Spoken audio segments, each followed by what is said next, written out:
शुभ संध्या दोस्तों। मेरा नाम आजाद मिश्रा है और मैं हिंदी साहित्य पर स्नातक इलाहाबाद विश्वविद्यालय का छात्र हूँ। मैंने अपने स्नातक की पढ़ाई भी इलाहाबाद विश्वविद्यालय से ही की है।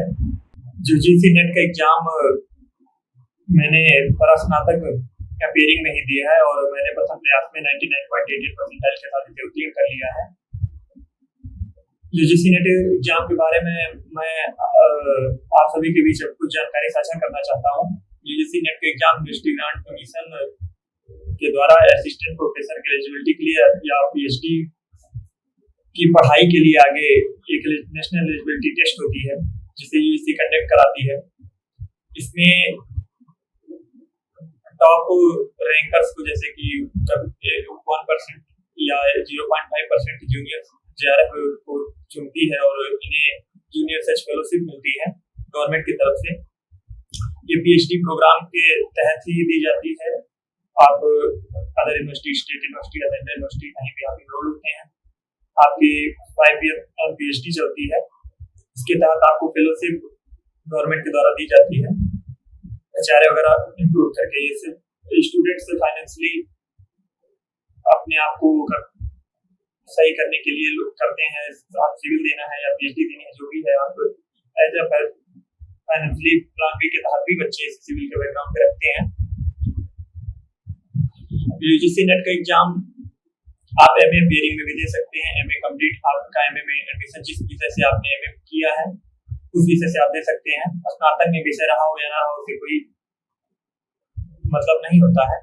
आपका पीजी इस विषय से होना चाहिए, पोस्ट ग्रेजुएशन। मेरा हिंदी साहित्य विषय से जेआरएफ रहा है, तो हिंदी साहित्य विषय में मैं अपनी स्ट्रेटजी को साझा करना चाहूँगा। मैं सिविल का भी एस्पायरेंट हूँ। हिंदी साहित्य मेरा ऑप्शनल है।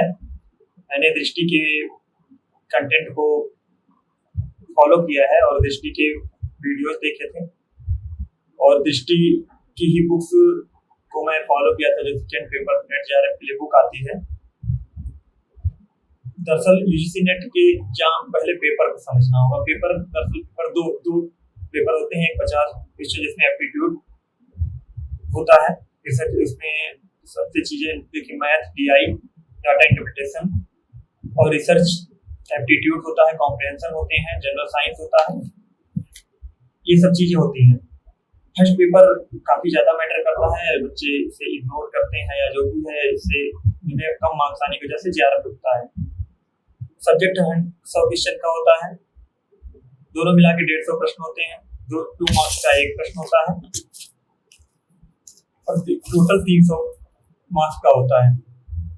मेरे इस एग्जाम में फर्स्ट पेपर में 29 क्वेश्चन थे और सेकेंड पेपर में 71 एबव भी थे। 72 नॉर्मलाइजेशन होता है इसमें। 71 मेरे पहले आंसर की से आ रहे थे, उसके बाद शायद 72 हो गया। जो भी हुआ हो, 100 एबव मेरे क्वेश्चन से 99.88% के साथ मेरा जेआरएफ हुआ है। अब मैं कुछ बुक्स स्ट्रेटजी अपनी जो मैंने फॉलो किया था, मैंने तो कोई बहुत स्पेसिफिक किसी की बुक्स या किसी की वीडियोज या किसी लेक्चर, किसी पर्सनल गाइडेंस नहीं लिया था।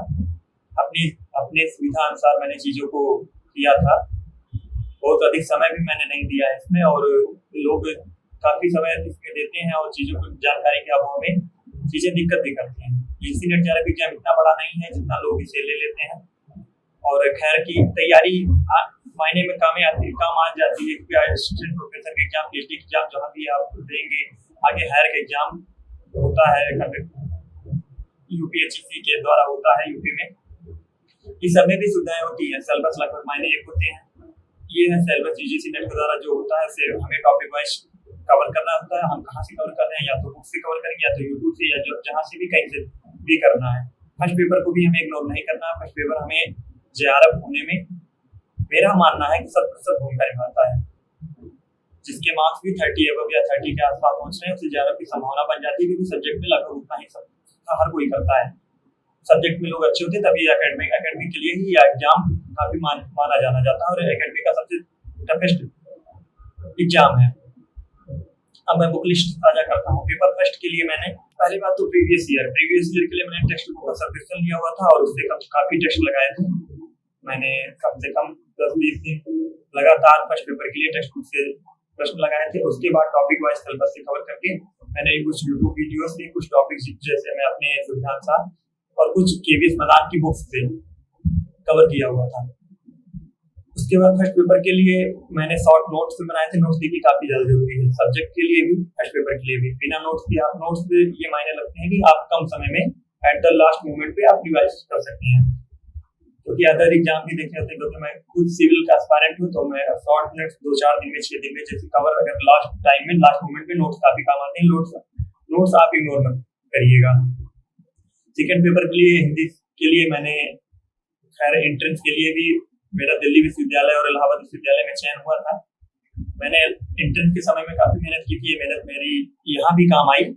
मैंने कुछ नोट्स बनाए हुए थे, अपने नोट्स को फॉलो किया। रामचंद्र शुक्ल की बुक जो कि हिंदी के लिए काफी अच्छी मानी जाती है, उसको पढ़ा था मैंने। सरस्वती पांडे गोविंद पांडे की बुक भी को मैंने पढ़ा था फैक्ट के लिए, वो फैक्ट के लिए बुक होती है। उसके बाद दृष्टि पब्लिकेशन की बुक जो कि UGC net JRF second paper के लिए काफी अच्छी है, उसको मैंने फॉलो किया था। उसके बाद भी मैंने कुछ टेक्स्ट जैसे कि उपन्यास, नाटक, कहानियां, कविताएं, इनकी पीडीएफ निकलवाए थे और वो पीडीएफ को बार बार पढ़ा था। इनके शॉर्ट नोट्स भी बनाए थे। कुछ यूट्यूब से भी प्रश्न का कलेक्शन किया था और उन प्रश्नों को रिवाइज किया। इसके बाद भी कुछ जैसे कि यूनिट वाइज, इसमें करीब 10 यूनिट है और उस यूनिट को भाषा विज्ञान को मैंने दृष्टि के बुक से ही कवर किया था। कालशास्त्र को मैंने दृष्टि की बुक से किया था। भारतीय कालशास्त्र को भगीरथ की एक बुक आती है, उसको भी पढ़ा था एक बार। खैर वो ज्यादा कॉन्सेप्चुअल हो जाती है तो बहुत ज्यादा मायने नहीं रखता, जहां तक मैंने ये किया से प्रश्न उतना बनने के चांसेस नहीं रहते हैं। फिर भी आप दृष्टि की बुक भाषा विज्ञान के लिए, कालशास्त्र के लिए इनफ है। कहानी, उपन्यास, नाटक के लिए आप पीडीएफ अवेलेबल हो जाते हैं। टेलीग्राम का एक हिंदी नेट जेआरएफ 23 करके एक चैनल था, मैंने उसमें से पीडीएफ डाउनलोड की थी और पीडीएफ को 2-3 बार पढ़ा था। उसके बाद मैंने कविताओं के लिए एक भस्मी एकेडमी करके हिंदी यूट्यूब का चैनल है और वहां से कविताओं कवर किया था और एक कविताओं पर प्रश्न शॉर्ट नोट बनाए थे और उनको रिवाइज किया था।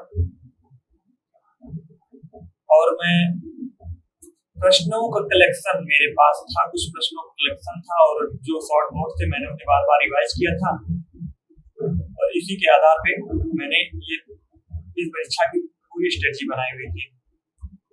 दूसरी चीज जो कि सबसे ज्यादा मायने रखती है, टॉपिक वाइज सिलेबस कवर करना। कुछ लोग होते हैं जैसे कुछ टॉपिक्स हमारे कवर नहीं हो पाते, जैसे निबंध हुआ। निबंध थोड़ा हिंदी साहित्य में निबंध को बोरिंग एज होता है, लेकिन उसे हमें 2-3 बार पढ़ने से चीजें रिकॉल होती है, क्योंकि इसमें हिंदी साहित्य में प्रश्नों का या तो उसमें कुछ कथन दे दिए जाएंगे, हमें टॉपिक पूछ लिया जाता है। तो निबंधों को बार बार पढ़ना, एक माइंडसेट क्रिएट करके अगर चीजों को पढ़े जाएंगे तो वो चीजें हमें रिकॉल हो जाती हैं। कालशास्त्र में से चीजें फैक्ट्स याद करने में काफी दिक्कतें होती हैं। कालशास्त्र में हमें रचनाओं को क्रम रचनाएं सेम हो जाती है, जैसे काबला काल जैसी कई रचनाएं कई लोगों को हो जाती हैं, तो टाइम पीरियड याद करना, तो उसे हम नोट लिख करके कहीं चिपका करके उसे तो 1 दिन 2 दिन 4 दिन के लिए नहीं किया जा सकता है। फैक्ट्स को याद करने के लिए हमें बार बार वो चीजें हमारे नजर सामने गुजरनी चाहिए, तभी हो सकता है। दूसरी चीज कॉन्फिडेंस भी होनी चाहिए। कॉन्फिडेंस, आप ऐसी चीजों को कॉन्फिडेंट होकर पढ़ेंगे कि मुझे याद है, मुझे में कर लूंगा एग्जाम में, तो वो सरप्लस होता है। देखिए एग्जाम फेस करना भी बड़ी बात होती है। हिंदी लिटरेचर विषय में देखिए इसकी कोई सीमा नहीं है, कोई वो नहीं है। जितना सिलेबस है हिंदी साहित्य का सिलेबस काफी बड़ा है। और सिविल वगैरह की तैयारी करते हैं जो बच्चे या तो एकेडमिक के अलावा, उनके लिए और भी कुछ टफ हो जाता है चीज। और इसकी तैयारी आप शुरुआत तो ये टाइम से ही अगर अप्रोच बना लेते हैं काफी आसानी हो जाती है। आप एमए या पेयरिंग में इस एग्जाम को दे सकते हैं। इसके बाद दूसरी चीज मैं बताना चाहूंगा कि इसकी जेआरएफ से होता क्या है। जेआरएफ देखिए, जूनियर रिसर्च फेलोशिप, जेआरएफ कोई एग्जाम नहीं होता, जेआरएफ फेलोशिप के लिए होता है। नेट का एग्जाम भी होता है। आप नेट अगर क्वालिफाई हैं तो आप एलिजिबल हैं, पीएचडी के लिए भी एलिजिबल है, एसोसिएट प्रोफेसर के एग्जाम के लिए एलिजिबल है, हायर की एग्जाम के लिए एलिजिबल है। जेआरएफ से होता है आपको रिसर्च फेलोशिप गवर्नमेंट के द्वारा मिलती है। पीएचडी के दौरान आप सेंट्रल यूनिवर्सिटी से करिए या आप डायरेक्ट जैसे जेएनयू जैसे संस्थान, Jawaharlal Nehru university, DU, Delhi university directly ही इंटरव्यू करवाती है और जेआरएफ उसमें नेट और जेआरएफ के बच्चे इंटरव्यू देते हैं और वहां से आपकी योग्यता के आधार पे आपको ले लिया जाता है। दिल्ली वगैरह में एचआरए वगैरह काफी अच्छी होती है, लोग वहाँ जेआरएफ निकालने के पश्चात काफी आराम से हो जाता है। और कुछ यूनिवर्सिटी तो डायरेक्टली एग्जाम भी करवाती है अपनी, लेकिन वहाँ भी नेट जेआरएफ वालों को काफी फायदा होता है। नेट की एलिजिबिलिटी से आप हायर का एग्जाम दे सकते हैं, बिना इसके आप हायर में एलिजिबल नहीं हो सकते हैं। और इतनी मेरी स्ट्रेटजी रही थी। और लाइक द लास्ट मोमेंट फिर से मैं कहना चाहूँगा कि हिंदी साहित्य बुक लिस्ट आपसे बता देता हूँ। तो पहले मिनट के लिए टेक्स्ट बुक का सब क्वेश्चन आप ज़्यादा से ज़्यादा नेट जाकर एग्जाम ही ऐसा है कि ज़्यादा से ज़्यादा आप प्रश्न लगा के जाएंगे। जितने ज़्यादा आप पीआई को सॉल्व करके जाएंगे एट द लास्ट मोमेंट, देखिए प्रश्नों की सीमा होती है, आप जितने ज्यादा प्रश्न लगा के जाएंगे वो प्रश्न ही आपको एट द लास्ट मोमेंट पे काम आने हैं। आप अपने आसपास ऐसा पैसिफिक एनवायरनमेंट क्रिएट करिए, आप प्रश्नों को ज्यादा से ज्यादा हल करिए, नोट्स बनाइए, शॉर्ट नोट्स बनाइए। टेक्स्ट बुक का मैंने सजेशन लिया हुआ था फर्स्ट पेपर के लिए, ज्यादा से ज्यादा उसे सॉल्व करिए, उससे चीजों को निकालिए, कहाँ से गलतियां हो रही हैं, शॉर्ट नोट्स बनाइए, यूट्यूब से पढ़िए, जो भी है भरत कुमार अनअकैडमी का एक अच्छा चैनल है, मैं आपसे साझा कर देता हूँ। उससे कुछ पॉइंट से ट्रैफिक में मैंने वहां से देखा हुआ था, क्योंकि थोड़ा टफ पड़ जाता है। डाटा कैलकुलेशन मेरा मैथ में बैकग्राउंड रहा है, तो मैथ के क्वेश्चंस और डाटा टीआई के लिए मैंने किसी से नहीं पढ़ा था, मेरी मैथ थोड़ी ठीक है, तो मैंने खुद से उसे कवर किया हुआ था। बल्कि मैं जहां मुझे दिक्कत हो रही थी ट्रैफिक पे, कॉम्प्रिहेंशन पे, वो सब मैंने यूट्यूब से कवर किया हुआ था। बाकी और भी इन्वायरमेंट वगैरह के क्वेश्चन आते हैं, कंप्यूटर के क्वेश्चन आते हैं, वो सभी आप टेक्स्ट बुक से अगर आप लगातार पीआई की सॉल्व कर रहे हैं तो आपका हो जाना चाहिए। सेकंड पेपर के लिए हिंदी साहित्य के लिए आप दृष्टि की बुक, भाषा विज्ञान के लिए, शास्त्र के लिए, कविताओं के लिए यूट्यूब, बस एकेडमी का एक चैनल है, आप कवर कर लीजिएगा। निबंध की पीडीएफ, उपन्यास की पीडीएफ, उपन्यासों को देखिए। अन्य गद्य विधाएं जो है, अन्य गद्य विधाओं के लिए आप क्या कर सकते हैं, उसमें पुस्तकें, कुछ पुस्तकें काफी बड़ी हैं, जैसे हो गया आप उधरी हो गई या सच है करके, मतलब जो बड़ी बड़ी रचनाएं हैं उनको आप क्या करते हैं, शॉर्ट नोट्स बना सकते हैं, धीरे धीरे पढ़ाई को आप ये लेंदी है, थोड़ा समय ले सकती हैं आपको। और गोदान गबन हो गया, उपन्यास हो गया, जिंदगी नामा उपन्यास काफी छोटा, सच हो गया, इन सब भी बड़े बड़े जो कलेक्ट, उनको आप धीरे धीरे करके पढ़ सकते हैं। अगर एट द लास्ट मोमेंट पे आप इनके क्या करके समीक्षा भी दे सकते हैं, यूट्यूब पर काफी अच्छा है, मतलब प्रश्न आपके हल हो सकते हैं। ये नहीं कैसे 100% पर हो जाएंगे, इतना हो सकता है पीआई के सॉल्व करने से चीजें आपको समझ में आ सकती हैं। तो इतनी मेरी स्ट्रेटजी थी। और जैसे कि आप जान रहे हैं दिल्ली नॉलेज ट्रैक पे मैं अपनी स्ट्रेटजी साझा कर रहा हूँ, तो मैं उसका बहुत आभार व्यक्त करता हूँ। मैं आप लोगों के बीच आ सका।